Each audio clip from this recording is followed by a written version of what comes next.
हाँ। सुरेंद्र भाई, कोई सवाल हो तो पूछो, नहीं तो वचन में जाते हैं। आइए हम वचन में जाएंगे। हम लोग भविष्यद्वक्ताओं का विषय में अभी यशाया के बारे में सीख रहे हैं।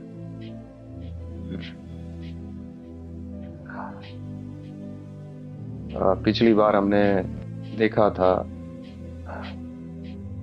यशाया के कौन से राजाओं के समय में सेवकाई किया, उनके द्वारा दिए हुए वचन प्रकाशन था, दर्शन था, और सेवकाई में जो तकलीफें आई उनके जीवन में, फिर कौन सी बात के लिए उन्होंने भविष्यवाणी किया। हिजकिय्याह के लिए उसके मरने के समय उनको वचन दिया, परमेश्वर ने 15 साल उनको जीवन को बढ़ा दिया। सारा कुछ हमने देखा था। आइए हम आज आगे बढ़ेंगे। एक बहुत तकलीफ के समय में यशाया के द्वारा परमेश्वर का वचन पहुंचाया गया था। बहुत बड़ा संकट का समय था हिजकिय्याह राजा के समय में, और वो लोग बहुत ज्यादा संकट में पड़े थे। एक बहुत बड़ा उद्धार उस समय में भेजा गया। पूरी रीति से इस्राएल या यहूदा तबाह हो सकता था, लेकिन परमेश्वर का वचन भेजा जाता है, परमेश्वर तसल्ली देता है, और एक बड़ा छुटकारा परमेश्वर यहूदा के लिए देता है। उस विषय को हम देखते हैं। यशाया 36 में जाते हैं। हाँ, उसमें 1 से पढ़ेंगे।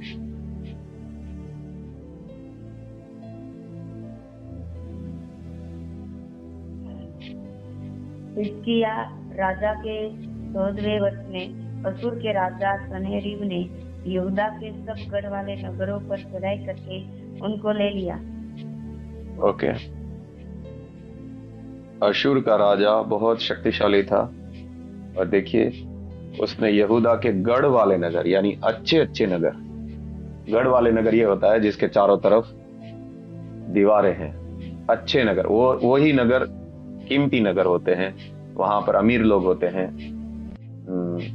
वहां पर अच्छे पढ़े लिखे लोग होते हैं, क्योंकि गढ़ वाले नगर हैं, उसके चारों तरफ दीवारें हैं। तो ये राजा ने, सन्हेरीब ने, सारे गढ़ वाले नगर ले लिए यहूदा के। हाँ, और आगे। असूर के राजा ने रबशाके को बड़ी सेना देकर लाकीश से यरूशलेम के पास हिजकिय्याह राजा के विरुद्ध भेज दिया, और वो ऊपरी पोखरे की नहर के पास धोबियों के खेत की सड़क पर जाकर खड़ा हुआ। ओके, इसने गढ़ वाले नगर ले लिए और अभी अपने आदमी को भेज रहा है। राजा रबशाके नाम के व्यक्ति को एक बड़ी सेना के साथ भेज रहा है हिजकिय्याह से बातें करने के लिए। हाँ, आगे। तब हिजकिय्याह का पुत्र एलयाकीम, जो राजघराने के काम पर नियुक्त था, और शेबना, जो मंत्री था, और आसाफ का पुत्र योआह, जो इतिहास का लेखक था, ये तीनों उससे मिलने को बाहर निकल गए। हाँ, ये 3 लोगों को हिजकिय्याह राजा ने भेजा मिलने के लिए रबशाके से। रबशाके सेनापति होगा। हाँ, तो ये 3 लोग हिजकिय्याह के द्वारा भेजे गए गढ़ वाले नगर ले चुके हैं, और अभी ये बहुत शक्तिशाली राजा है जो सन्हेरीब है, और अब वो धमकी देने के लिए अपने आदमी को, रबशाके को, एक बड़ी सेना लेकर भेजता है।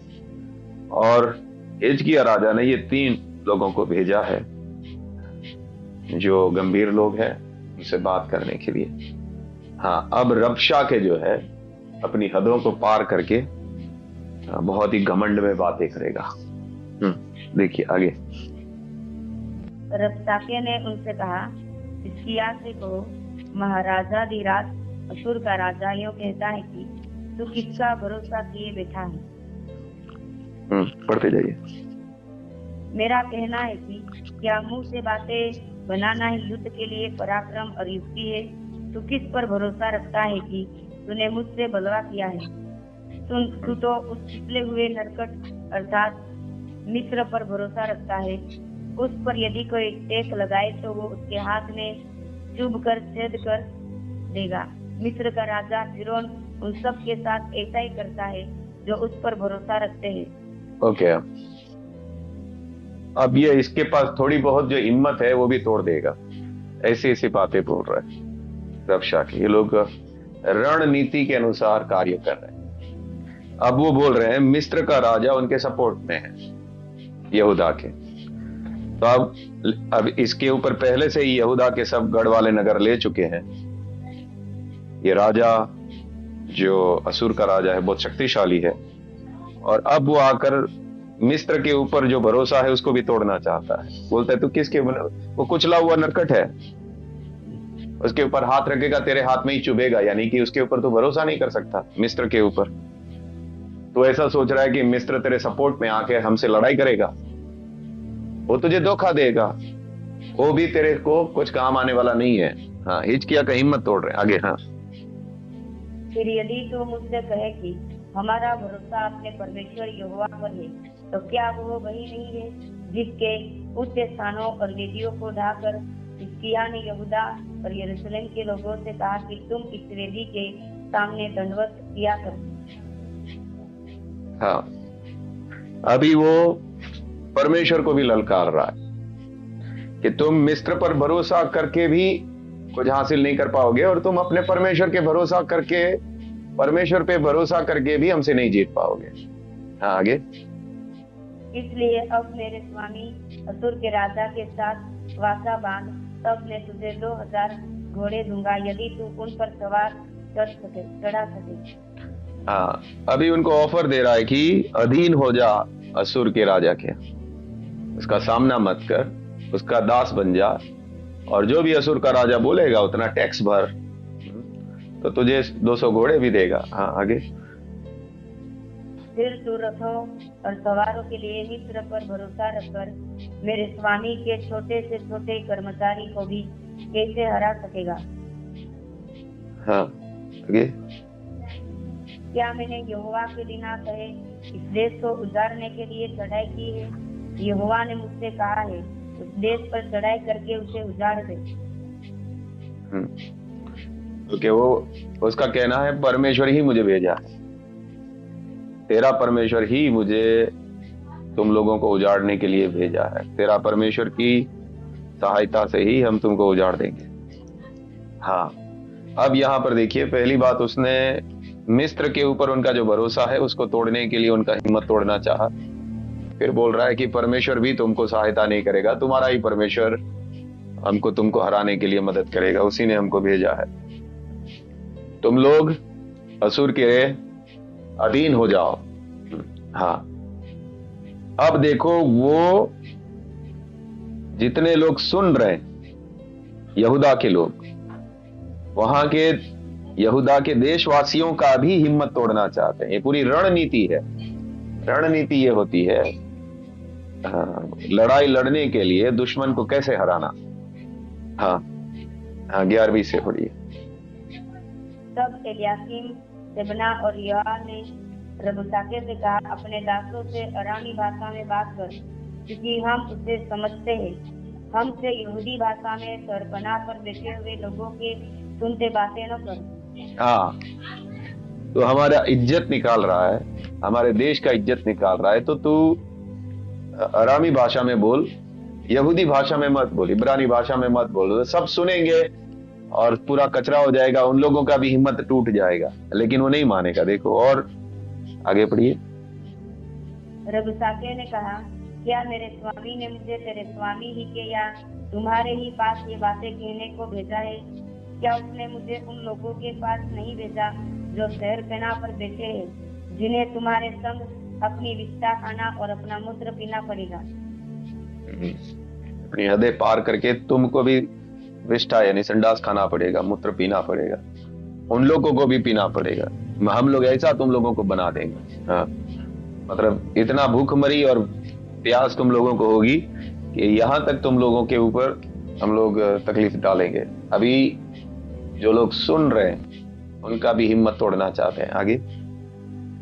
तब रबशाके ने खड़े होकर यहूदी भाषा में उसे शब्द से कहा, महाराजाधिराज असूर के राजा की बातें सुनो।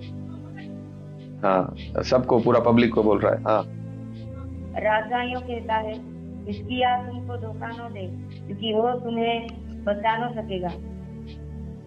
हाँ, पब्लिक को बोल रहा है कि तुमको हिजकिय्याह ये ना बोले कि हम जीतेंगे, वो तुमको नहीं बचा पाएगा। हाँ, आगे।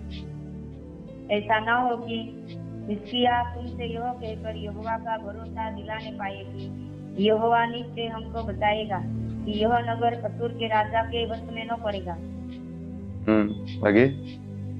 हिजकिय्याह की मौत सुनो, हिजकिय्याह की मत सुनो। असूर का राजा कहता है, भेंट भेजकर मुझे प्रसन्न करो और मेरे पास निकल आओ, तब तुम अपनी अपनी दाखलता और अंजीर के वृक्ष के फल खा पाओगे और अपने अपने कुंड का पानी पिया करोगे।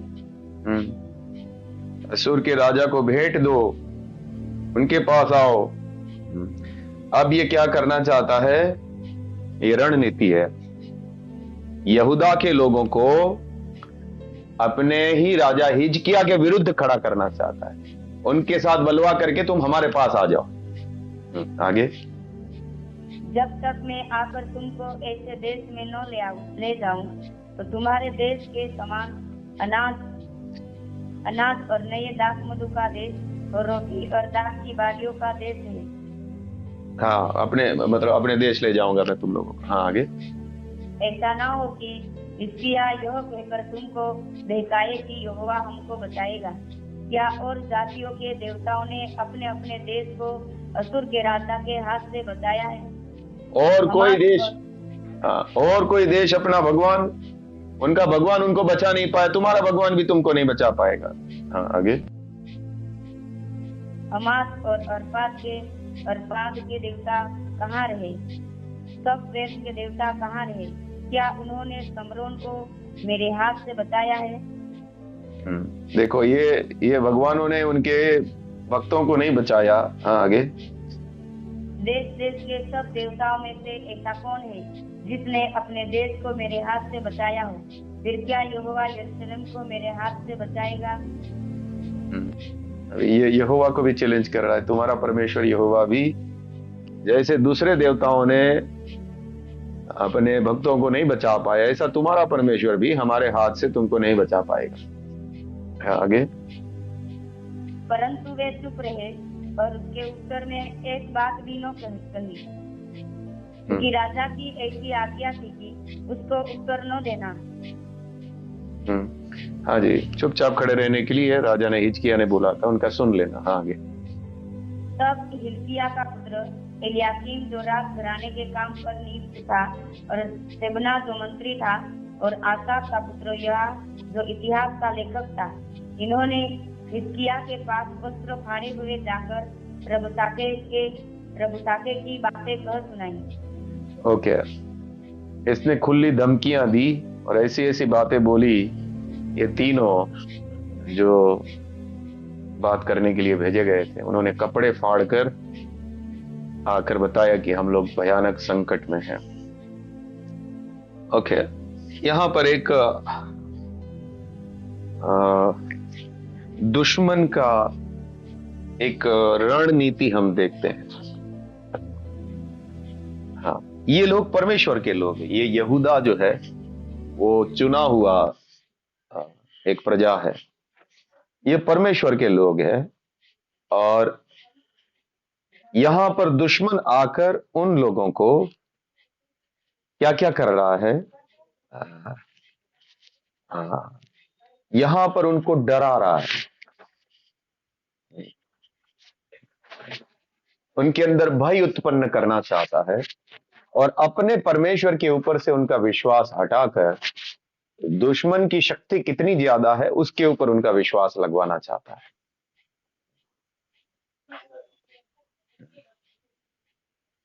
और तीसरा बात, अपना ही अगवा जो उनका राजा है अपने ही अगुवे के विरुद्ध उनकी प्रजा को खड़ा करना चाहता है। और यही रणनीति अभी शैतान उपयोग करता है। परमेश्वर के लोगों के अंदर परमेश्वर के ऊपर से विश्वास हटाकर कि हमारा परमेश्वर हमें बचाने में सक्षम है, ऐसा विश्वास हटाकर वो दुश्मन की शक्ति के ऊपर ज्यादा विश्वास करता है कि वो हमें नष्ट कर देगा। परमेश्वर की शक्ति के ऊपर विश्वास हटाकर भय का उपयोग करेगा वो, और वो भय के कारण परमेश्वर के ऊपर से उसका विश्वास हट जाएगा और वो दुश्मन के ऊपर विश्वास करेगा कि वो हमें नष्ट कर देंगे। और दूसरा यहां पर रणनीति है, परमेश्वर के लोगों को उसके अगुवे के विरुद्ध खड़ा करना चाहता है।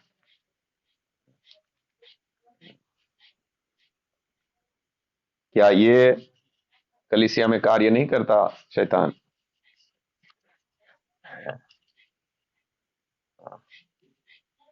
दूसरा तीमुथियुस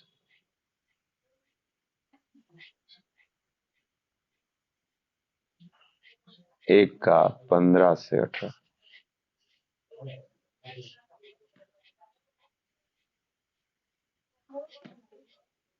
तू जानता है कि आसिया वाले सब मुझसे फिर गए हैं, जिनमें फुगिलुस और हिरमुगिनेस है। अनेसिफुरुस के घराने पर प्रभु दया करे, क्योंकि उसने बहुत बार मेरे जी को ठंडा किया और मेरी जंजीरों से लज्जित न हुआ। पर जब वो रोम में आया तो बड़े यत्न से ढूंढकर मुझसे भेंट की। प्रभु करे कि उस दिन उस पर प्रभु की दया हो, और जो जो सेवा उसने इफिसुस में की है उन्हें भी तू भली भांति जानता है। आसिया वाले सब मुझसे फिर गए।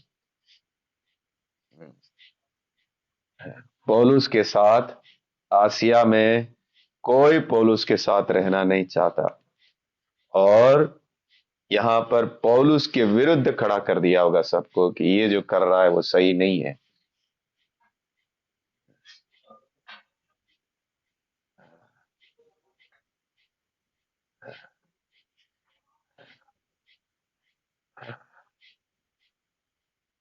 जी 16वीं आयत वापस पढ़िए।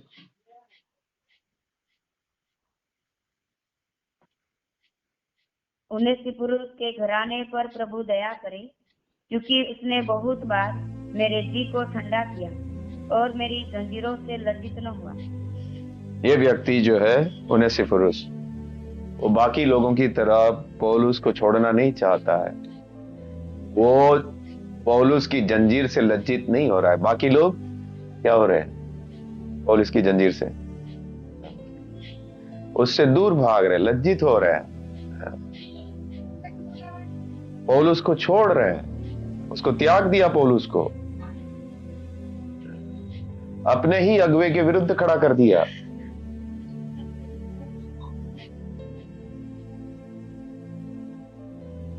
दूसरा तीमुथियुस 1:6 और 7। इसी कारण मैं तुझे स्तुति दिलाता हूँ कि तू परमेश्वर के उस वरदान को जो मेरे हाथ रखने के द्वारा तुझे मिला है प्रज्वलित कर दे, क्योंकि परमेश्वर ने हमें भय की नहीं पर सामर्थ और प्रेम और संयम की आत्मा दी है। तीमुथियुस भी स्थिति ऐसी है कि तीमुथियुस भी डरा हुआ है। तीमुथियुस भी भयभीत हो गया है और सुसमाचार प्रचार नहीं कर रहा वैसे समय में। और पौलुस उनको उत्साहित कर रहा है कि हमें भय का आत्मा नहीं मिला है, हमको डर के मारे बैठ के नहीं रहना है।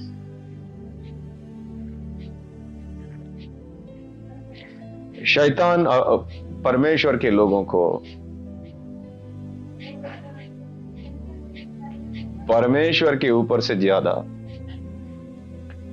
शैतान की शक्ति के ऊपर विश्वास कराना चाहता है।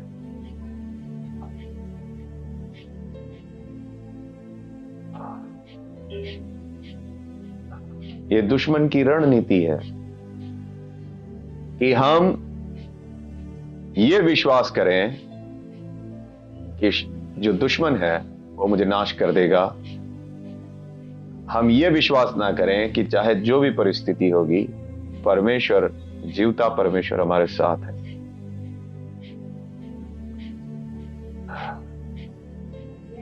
शद्रक, मेशक और अबेदनेगो के समय में भी यही बात हुआ। दुश्मन ने चाहा कि उसको डरा के, दुश्मन की शक्ति के ऊपर उसका भरोसा आ जाए कि यह हमें नाश कर देगा। लेकिन ये 3 लोग सिर्फ खड़े हो गए और उन्होंने बोला कि हम झुकेंगे नहीं। हमारा परमेश्वर, उनका विश्वास देखिए, हमारा परमेश्वर हमें बचाने में सामर्थी है। लेकिन अगर वो ना भी बचाए तो भी हम तेरी मूर्त के सामने नहीं झुकेंगे। उसको अपने परमेश्वर की शक्ति के ऊपर विश्वास है। पौलुस को अपने परमेश्वर की शक्ति के ऊपर विश्वास है, चाहे जो कुछ भी परिस्थिति होगी। हम दुश्मन की शक्ति के ऊपर विश्वास नहीं करेंगे कि वो हमें नाश कर देगा। हम हमारे परमेश्वर की बचाव की शक्ति के ऊपर विश्वास करेंगे कि वो हमें संभालेगा।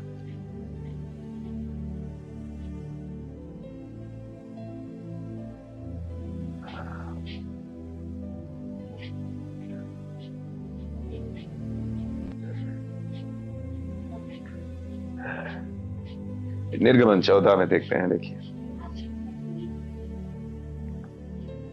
निर्गमन की किताब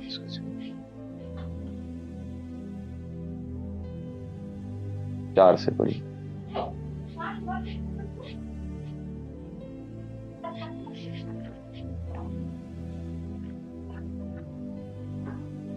तब मैं फिरौन के मन को कठोर कर दूंगा और वह उनका पीछा करेगा। तब फिरौन और उसकी सारी सेना के द्वारा मेरी महिमा होगी और मिस्री समझ लेंगे कि मैं यहोवा हूं और उन्होंने वैसा ही किया।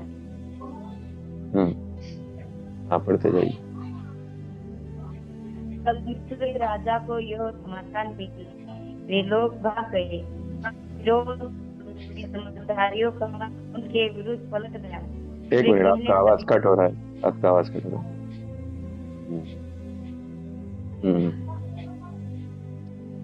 हाँ, जब मिस्र के राजा को यह समाचार मिला कि वे लोग भाग गए, तब फिरौन और उसके कर्मचारियों का मन उनके विरुद्ध पलट गया और वे कहने लगे, हमने यह क्या किया कि इस्राएलियों को अपनी दास्ता से छुटकारा देकर जाने दिया।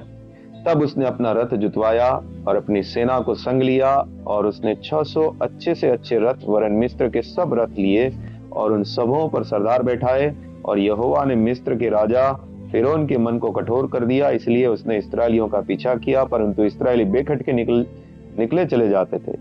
और फिरौन के सब घोड़ों और रथों और सवारों समेत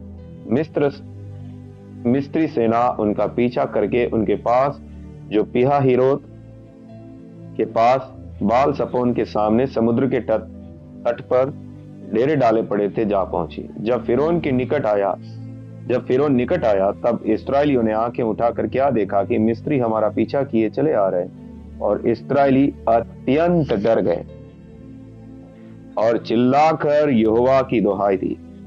और वे मूसा से कहने लगे, क्या मिस्र में कब्रें नहीं थी जो तू हमको वहां से मरने के लिए जंगल में ले आया है? तूने हमसे ये क्या किया कि हमको मिस्र से निकाल लाया? क्या हम तुझसे मिस्र में यही बात न कहते रहे कि हमें रहने दे कि हम मिस्त्रियों की सेवा करें? हमारे लिए जंगल में मरने की अपेक्षा मिस्त्रियों की सेवा करना अच्छा था। यहां पर परमेश्वर साथ में है, लेकिन परमेश्वर की शक्ति के ऊपर विश्वास नहीं है। इन लोग मिस्र की सेना को देखकर डर गए कि हम लोग को ये सेना नाश कर देगी। लेकिन मूसा का विश्वास देखिए, 13वीं आयत। मूसा ने लोगों से कहा, डरो मत, खड़े खड़े यह उद्धार का काम देखो जो यहोवा आज तुम्हारे लिए करेगा, क्योंकि जिन मिस्त्रियों को तुम आज देखते हो उनको फिर कभी ना देखोगे। यहोवा आप ही तुम्हारे लिए लड़ेगा, इसलिए तुम चुपचाप रहो। मूसा बोल रहा है, मूसा का विश्वास। ये जितनी सेना आ रही है ये सेना को पूरा खत्म करेगा यहोवा, ये उसका विश्वास है। वे दोनों सामने खड़े हैं। एक ग्रुप बोल रहा है ये हमें नाश कर देगा, एक ग्रुप बोल रहा है यहोवा हमारा परमेश्वर उसको खत्म कर देगा। हम नाश नहीं होंगे, वो लोग नाश होंगे। एक को दुश्मनों पर विश्वास है, एक को परमेश्वर के ऊपर विश्वास है।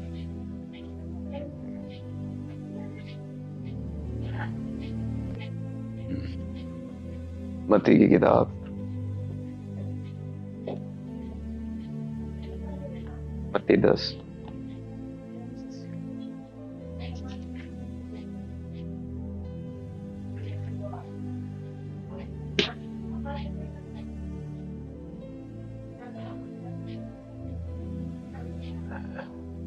26 पढ़ेंगे।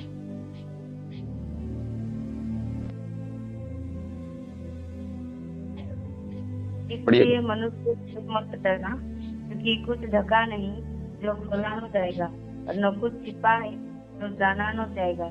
मनुष्य से बस मनुष्य से मत डरो। 28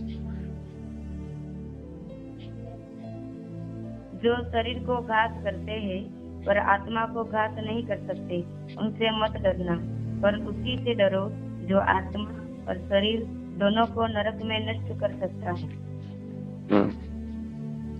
जो शरीर को मार सकते हैं उससे मत डरो। दुश्मन चाहे कितना भी शक्तिशाली क्यों ना दिख रहा हो, उससे मत डरो। मैं जब ये ट्रेन में आ रहा था, मैं लोगों को बता रहा हूं प्रभु के बारे में।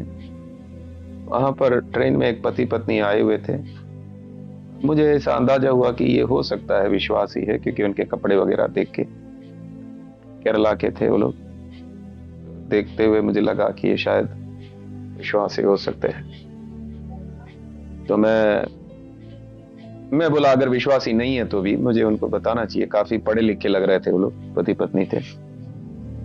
तो मैं वहां बैठे हुए लोगों से बात करने लगा परमेश्वर के बारे में, और उन लोगों को भी फिर मैंने बोला कि सर आप भी ये पैम्फलेट लीजिए, आप भी परमेश्वर को जानिए। तो स्माइल करने लगे वो, मतलब मुस्कुरा रहे हैं। और तो मैंने बोला आपके केरला में तो बहुत सारे लोग विश्वासी हैं। उन्होंने बोला हाँ हाँ वहां पर विश्वासी, लेकिन वो बोल नहीं रहा है मैं विश्वासी हूं। देखिए उसको मैं विश्वासी हूं ये बोलने के लिए भी डर लग रहा है। तो फिर मैंने उनको ज्यादा कुछ पूछा। मैंने बोला आपको हिंदी आता है या इंग्लिश आता है? तो उसने बोला दोनों आता है। मैं बोला कौन सी भाषा में आप ज्यादा अच्छे से बात कर पाते हैं? उसने बोला इंग्लिश में। तो मैं इंग्लिश में बात करने लगा, और बात करते करते फिर वो मुझे इशारा करके दिखा रहा है, अपनी बैग में से बाइबल निकाल के मुझे दिखा रहा है कि मैं भी क्रिश्चियन हूं। बाइबल सिर्फ निकाल के वापस फटाक से अंदर रख दिया, मैं क्रिश्चियन हूं। वो अपने आप को क्रिश्चियन पास्टर है वो। फिर उसने बताया मैं पादरी हूं, मार्थो माई चर्च के वो पास्टर थे। वो ये बोलना भी नहीं चाह रहे कि मैं क्रिश्चियन हूं, क्योंकि अभी माहौल इस प्रकार का है, इस कारण से।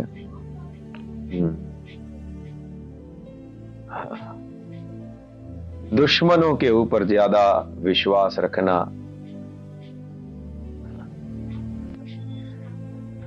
हम कभी भी परमेश्वर को प्रसन्न नहीं कर पाएंगे। परमेश्वर को कोई इंटरेस्ट नहीं है। ठीक है आप उद्धार पा लिए, आप स्वर्ग भी जाएंगे, लेकिन ऐसे लोगों को परमेश्वर को ऐसे लोग कभी भी कोई बात से प्रसन्न नहीं कर पाएंगे, जो अपने परमेश्वर के लिए कोई भी खतरा मोड़ लेना नहीं चाहते।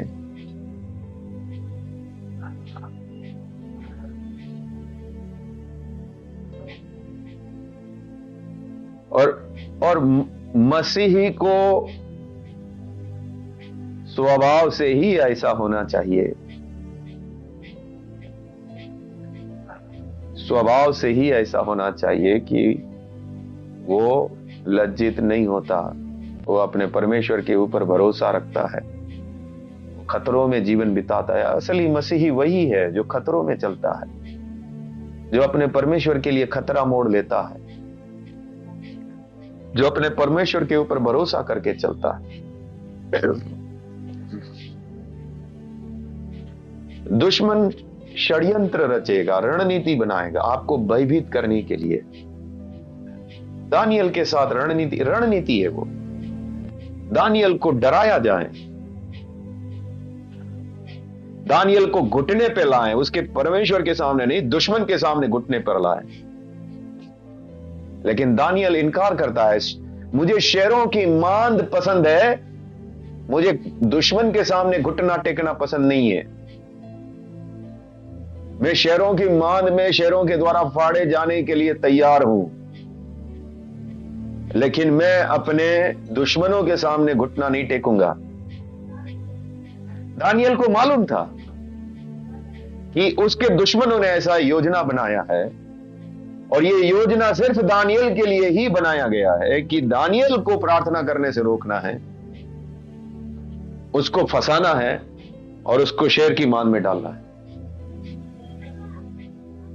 और परमेश्वर भी हमारा विश्वास प्रकट करने के लिए ऐसे होने देगा, दुश्मनों को ऐसी रणनीति बनाने देगा कि ये क्या करता है,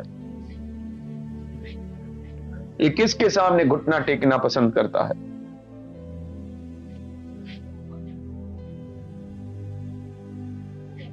दानियल बिल्कुल तैयार है, दानियल को मालूम है, और वो प्रार्थना सहित तैयार है। उसने परमेश्वर को बोला होगा, प्रभु मुझे मालूम है कि इन लोगों ने रणनीति बनाई है, लेकिन क्योंकि दानियल की जब वो जवान था तभी भी परीक्षा हुई थी। जब इस्राएल से उन लोगों को बेबीलोन में लेकर गए थे, उस समय भी उनको राजा का दिया हुआ खाना उसने मना किया। पहले से ही वो विश्वासी एकदम पवित्र जीवन बिताने वाला व्यक्ति है। अब वो बहुत ऊंची पोस्ट पर है, चाहे जो होगा हम अपने विश्वास के लिए जीते हैं।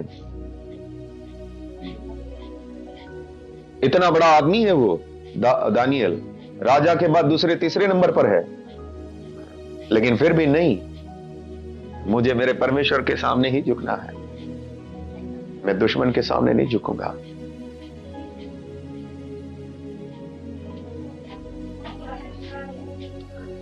चेलों के साथ भी ऐसा ही हुआ, सब के सब चेले डर गए, और परमेश्वर ने होने दिया ये बात कि वो डर जाएं। और परमेश्वर ने ऐसा क्यों होने दिया? ताकि आगे को वो लोग अपनी शक्ति के ऊपर भरोसा ना करें, परमेश्वर के सामने प्रार्थना करते हुए तैयार रहें कि हे प्रभु, हमने जब अपनी शक्ति पर भरोसा किया तो हम सब डर गए। प्रभु ने हमें बोला था कि प्रार्थना करो कि तुम परीक्षा में ना पड़ो। हम लोग उस समय में गिर गए, लेकिन अब हम प्रार्थना करके तैयार रहेंगे। अब वो धोखा नहीं खाएंगे, अब हम दुश्मन के सामने खड़े रहेंगे।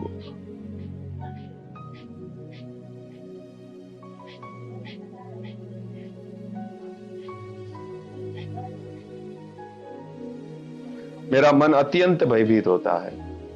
मुझे ऐसा लगता है, पता नहीं, लेकिन मुझे ऐसा लगता है कि आम इंसान के अंदर जितना डर आता है उससे ज्यादा मेरे अंदर डर आता है। आम इंसान से ज्यादा मैं बहुत ज्यादा भयभीत होता हूं। लेकिन प्रभु हिम्मत देता है, जब भी कुछ खतरा वगैरह आता है तो मैं प्रभु की शक्ति से सामना कर पाता हूं। मैं सच बोल रहा हूं आपको, मैं बड़ा चढ़ा के नहीं बोल रहा हूं। मुझे एक सामान्य इंसान से ज्यादा भय पकड़ता है, बहुत ज्यादा डर लगता है मुझे ये सब लोगों का सामना करने के लिए, दुष्ट लोगों का सामना करने के लिए। उन लोगों के साथ हम लोग क्या बोले, वो लोग ऐसी दुष्ट बातें बोलते हैं, हम तो ऐसी कुछ भी चालाकी कर नहीं सकते। तो बातों से मुझे इतना भय लगता है कि अभी ये लोग ऐसा बातें बोलना शुरू करेंगे, अत्यंत भय पकड़ता है मुझे। लेकिन प्रार्थना करता हूं कि प्रभु हमें खड़ा रहने के लिए शक्ति दे।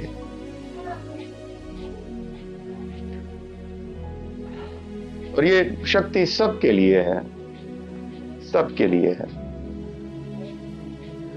परमेश्वर का अनुग्रह सबके लिए है।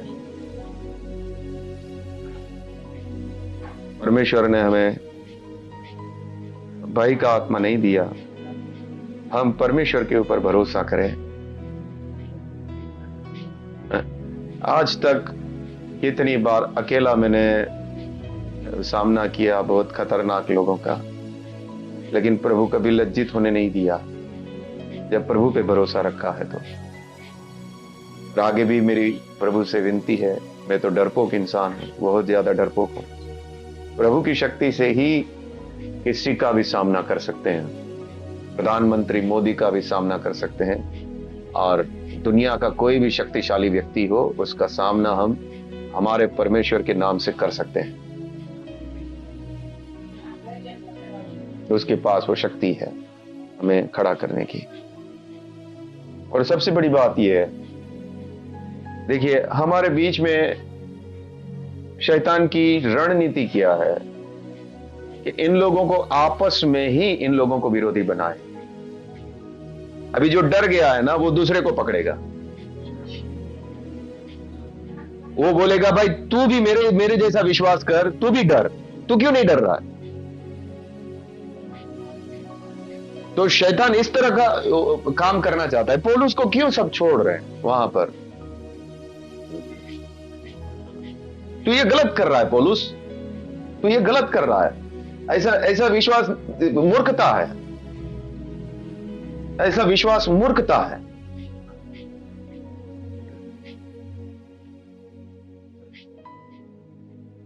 जो डरा हुआ व्यक्ति है वो दूसरों को भी डराना चाहता है कि तुम भी विश्वास मत करो, तुम भी मेरे ग्रुप में आ जाओ, डरा हुआ ग्रुप में आ जाओ।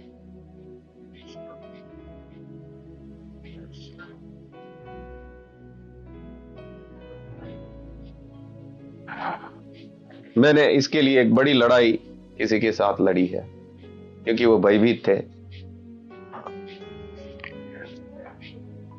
मैंने उनका सामना किया कि आप डरे हुए हैं और आप सबको डरा रहे हैं,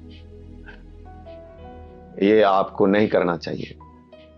अगर आपको कुछ बोलने नहीं आता है आप चुप रहो, लेकिन आप परमेश्वर के लोगों को भयभीत मत करो। आप डरे हुए हैं, आप साइड हो जाओ, लेकिन दूसरों को मत डराओ। कोई साहसी है अपने परमेश्वर के ऊपर दाऊद की तरह भरोसा करना चाहता है, उसको करने दो। वो अपने परमेश्वर के लिए मरना चाहे तो मरने दो उसको। वो साहसी है, उसको करने दो। लेकिन तू क्यों उसके बीच में टांग लड़ा रहा है? तू सबकी हिम्मत क्यों तोड़ रहा है?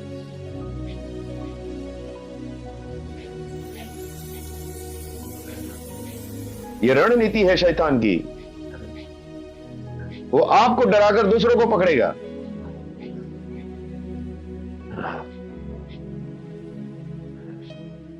ये इसने क्या किया?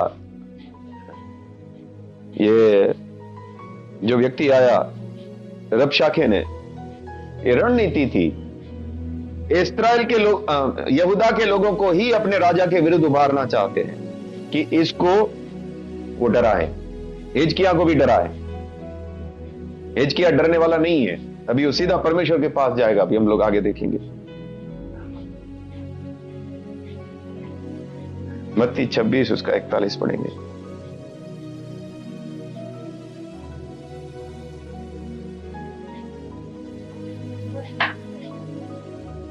हाँ,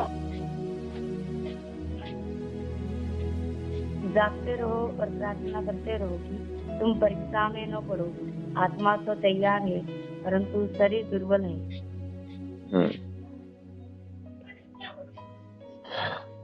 शरीर दुर्बल है, इसके लिए प्रार्थना करते रहो।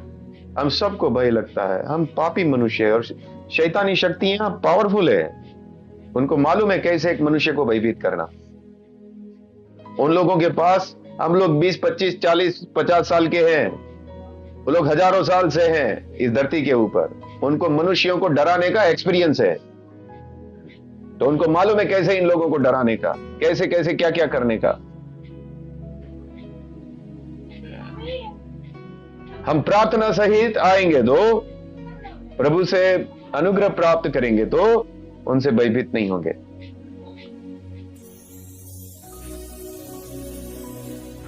और बिल्कुल सावधान रहें, आप किसी के लिए ठोकर का कारण ना बने। आप दूसरों को रोकने की कोशिश ना करें अपने भय के कारण। परमेश्वर की सजा आपके ऊपर आ सकती है। अगर परमेश्वर के काम को कोई रोकने की कोशिश करेगा तो आपके ऊपर परमेश्वर, आप हट जाओ, उधर से साइड हो जाओ। ये जीवते परमेश्वर का काम है। आपसे नहीं हो रहा है, आप थोड़ा साइड हो जाओ, आप मत करो उसमें, आप टांग मत लड़ाओ। लेकिन जो आगे बढ़ना चाहता है अपने परमेश्वर के आत्मा के द्वारा, उनको बढ़ने दो आगे।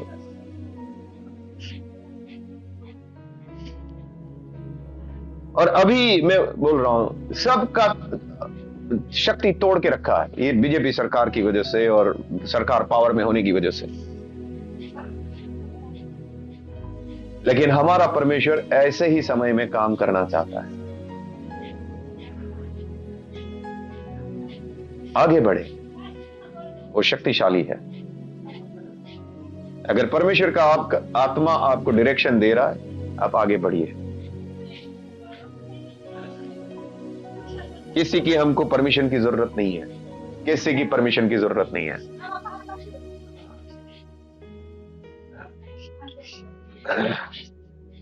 ओके, कलीसिया के साथ भी उसको रोकने के लिए शैतान यही रणनीति का उपयोग करता है।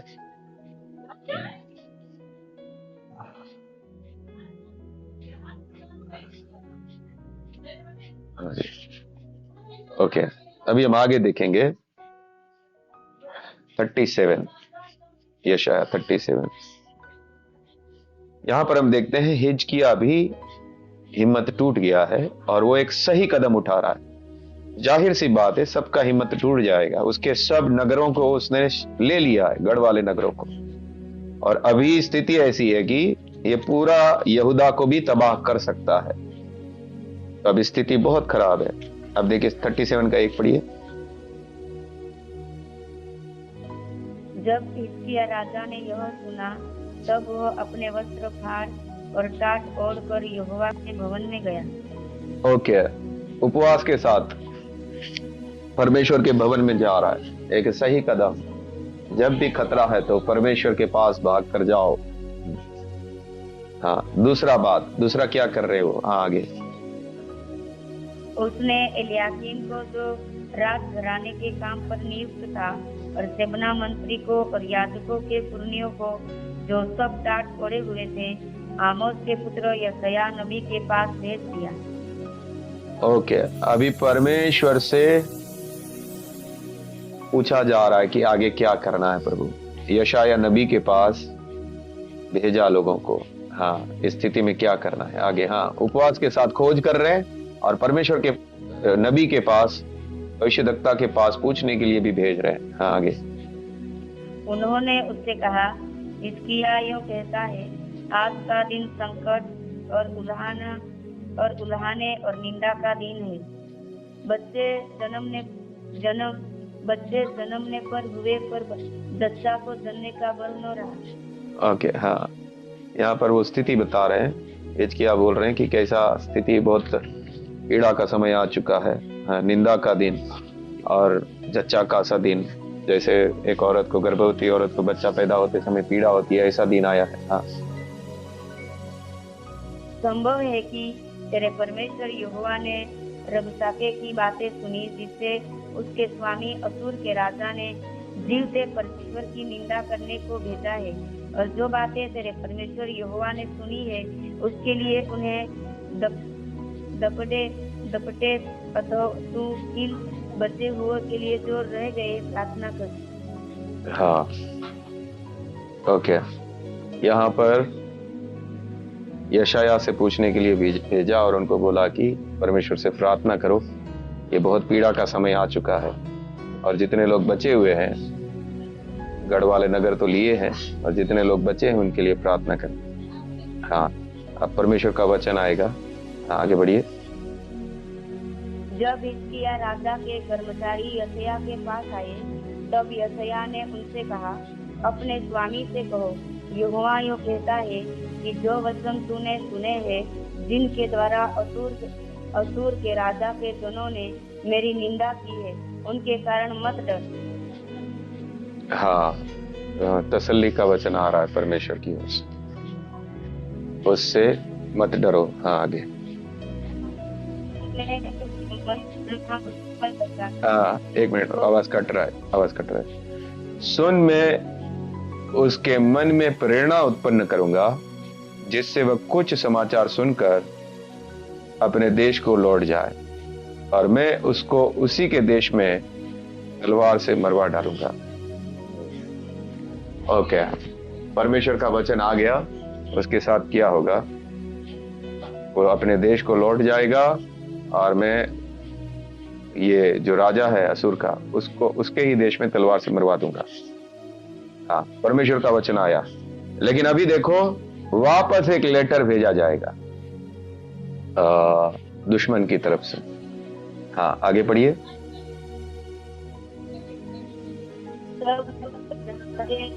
हाँ, एक मिनट, कट रहा है, आवाज कट रहा है, एक मिनट मैं पढ़ता। अभी परमेश्वर ने वचन भेजा है, लेकिन अभी वापस से उनका हिम्मत टूट जाए, इसके लिए लेटर आएगा रबशाके की ओर से। हाँ, देखिए। तब रबशाके ने लौटकर अशूर के राजा को लिब्ना नगर से युद्ध करते पाया, क्योंकि उसने सुना था कि वह लाकीश के पास से उठ गया है।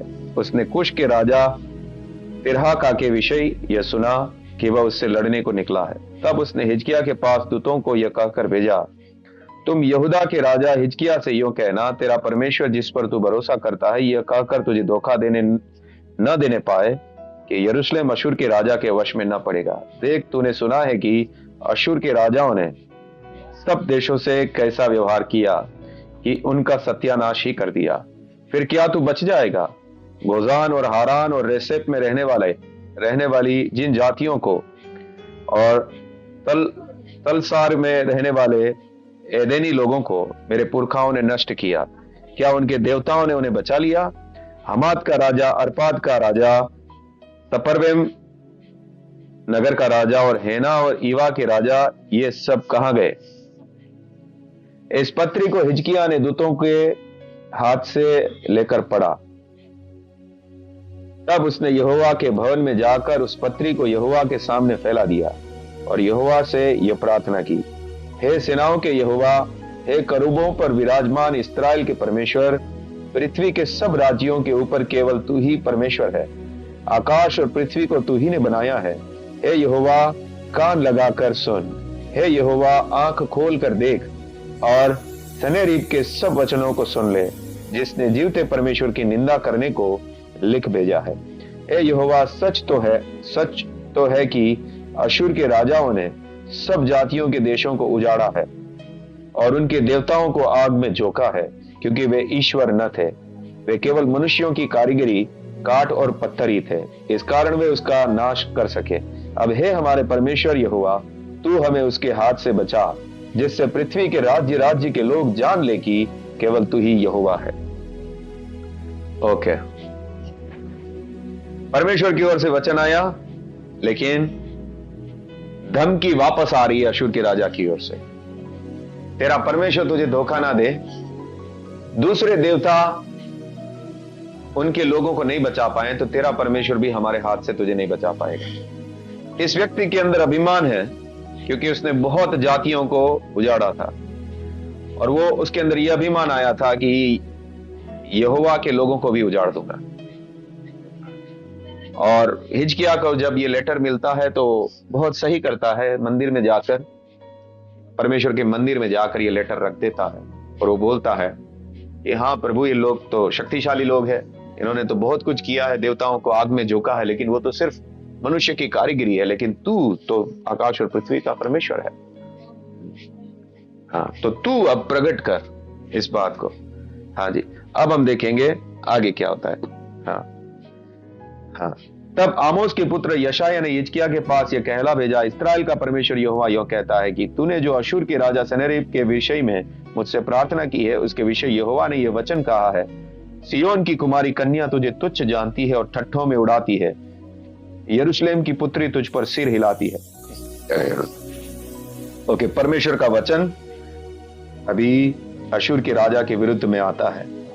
अभी परमेश्वर बात कर रहे हैं, तूने किसकी नामधराई और निंदा की है? तूने जो बड़ा बोल बोला और घमंड किया है वह किसके विरुद्ध किया है? इस्राएल के पवित्र के विरुद्ध।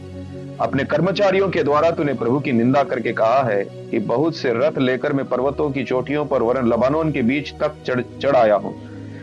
मैं उसके ऊंचे ऊंचे देवदारों और अच्छे अच्छे सनोवरों को काट डालूंगा और उसके दूर दूर के ऊंचे स्थानों में और उसके वन की फलदाई बारियों में प्रवेश करूंगा।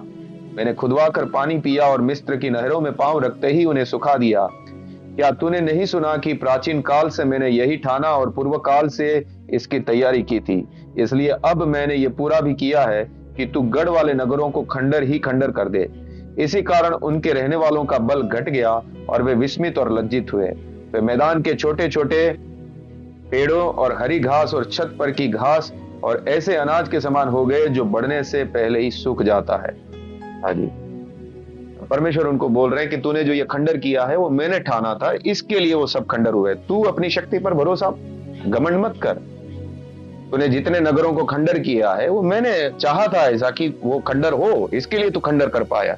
आगे, मैं तो तेरा बैठना, कूच करना और लौट जाना जानता हूं, और यह भी कि तू मुझ पर अपना क्रोध भड़काता है।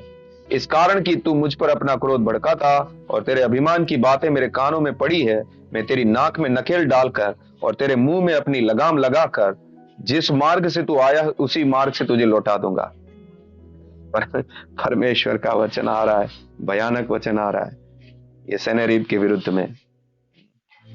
और तेरे लिए यह चिन्ह होगा कि इस वर्ष तो तुम उसे खाओगे जो आप से आप उगे, और दूसरे वर्ष वह जो उससे उत्पन्न हो, और तीसरे वर्ष बीज बोकर उसे लवने पाओगे और दाख की बारियां लगाने और उनका फल खाने पाओगे।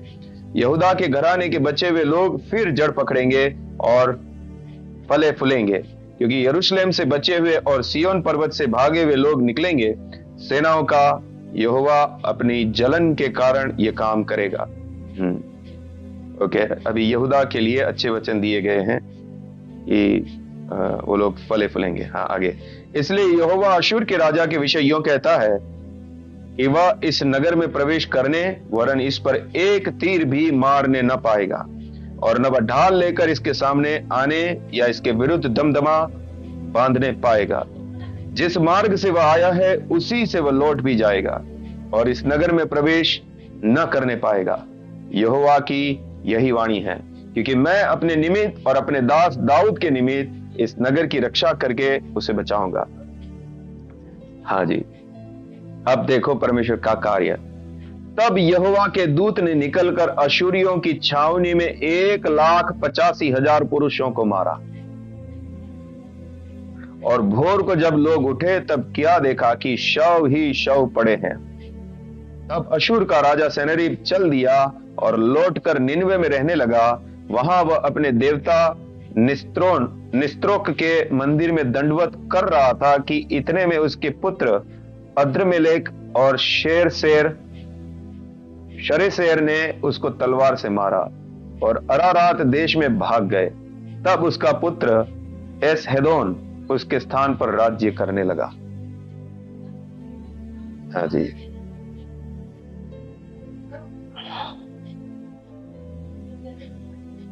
हिजकिय्याह एक सही कदम उठाए। जरूर ये खतरा का समय था, एक भयानक तबाही होने का समय था। अगर हिजकिय्याह अपनी शक्ति से लड़ने जाता तो बिल्कुल ना लड़ पाता। हिजकिय्याह परमेश्वर की खोज में लगते हैं। परमेश्वर के सामने उपवास और प्रार्थना में आ जाते हैं जब खतरा इसके सामने आता है, और परमेश्वर से पूछने के लिए यशायाह नबी के पास भेजा जाता है, और एक सही तरीका इस्तेमाल करने पर परमेश्वर बोलते हैं, को तसल्ली के वचन देते हैं और परमेश्वर बोलते हैं इस घमंडी को मैं नाक में नकेल डालकर लेकर जाऊंगा, ये इस देश में नहीं आ पाएगा, ये एक तीर भी नहीं चला पाएगा। और असुरी की छावनी में उसकी सेना के अंदर एक स्वर्गदूत जाकर 1,85,000 लोग क्या होते हैं भाई,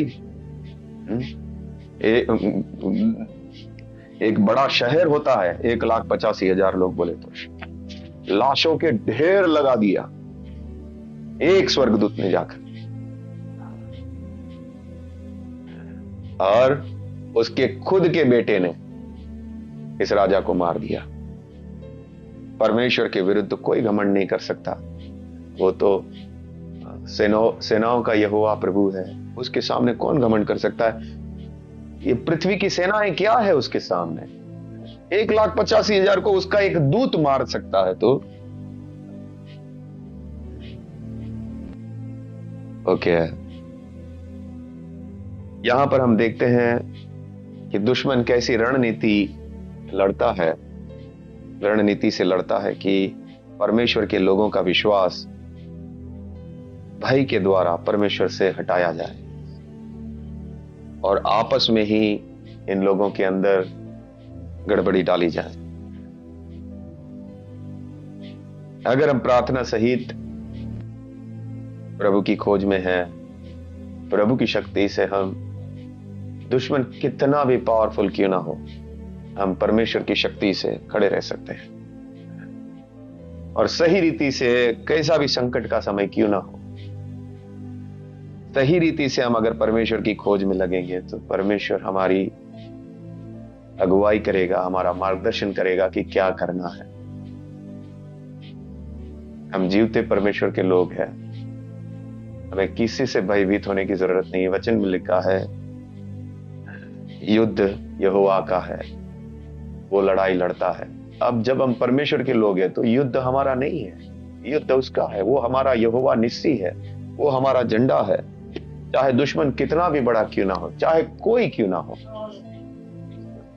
कोई क्यों ना हो, हम जीवते परमेश्वर के लोग हैं। और यही हमारे लिए एक साहस का कारण है। नहीं तो हम कौन है, हम तो एक सामान्य से मनुष्य है।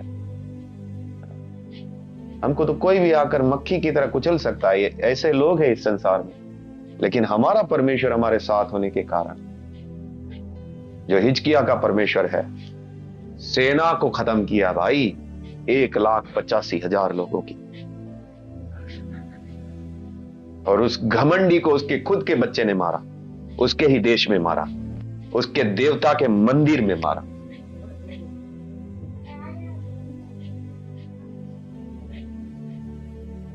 हाँ जी, हमारा विश्वास परमेश्वर पे हो, चाहे कैसी भी परिस्थिति क्यों ना हो। प्रार्थना के साथ हम तैयार रहें और संकट के समय में हम उसको पुकारें, सही रीति से उपवास के साथ उसकी खोज करें और वो परमेश्वर हमें उत्तर देगा, हमें मार्गदर्शन देगा। कोई भी एक व्यक्ति प्रार्थना करें।